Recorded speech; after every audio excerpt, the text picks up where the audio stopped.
Le geste, quand on est chanteur et professeur de chant, il y a un mot qu'on apprend à un moment donné qui devient une sorte de graal et de grand mystère qu'on appelle le geste vocal.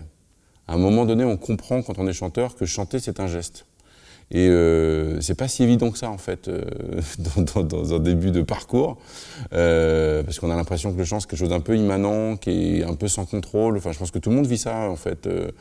À l'origine, quand on travaille pas tellement sur la voix, on a l'impression que c'est quelque chose qu'on contrôle pas et qui nous tombe dessus un peu comme une sorte de don. Voilà. Et puis finalement, on se rend compte que c'est un geste. Voilà, on travaille cette chose-là et on se rend compte qu'elle correspond à une attitude du corps, une énergie. Moi, je suis quelqu'un de très cérébral à la base. Hein. Je suis quelqu'un qui vient vraiment du mot. Je suis un grand fan de poésie, de texte. Je suis un grand fan de prise de tête en général. J'aime bien me prendre la tête sur les choses. Donc, je suis quelqu'un qui est vraiment dans la valorisation des choses de l'esprit, dans mon histoire.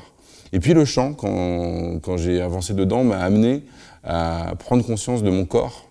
Et qu'en fait, il a fallu que je fasse la paix un peu avec mon corps que je détestais beaucoup, qui m'obligeait à faire du sport alors que je ne supportais pas de faire du sport, enfin voilà.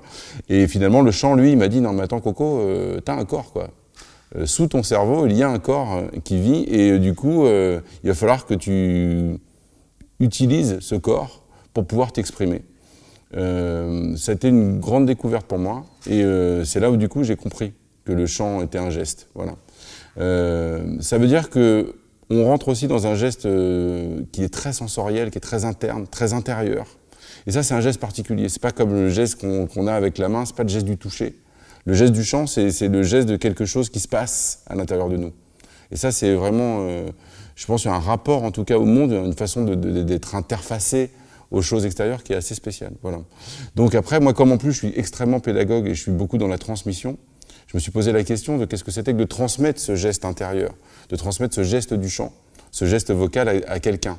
Je pense que la posture du professeur de chant, elle est très très différente du professeur d'instrument qui forcément, lui, va avoir un regard sur le geste et va pouvoir observer les doigts de son élève, montrer avec ses doigts à lui les gestes qu'il faut faire.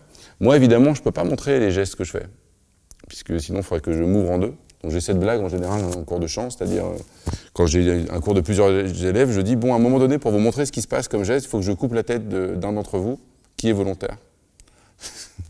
Voilà, ça pose, en fait, cette blague-là, elle pose quand même vraiment la question de comment on fait pour comprendre ce qui se passe. Voilà.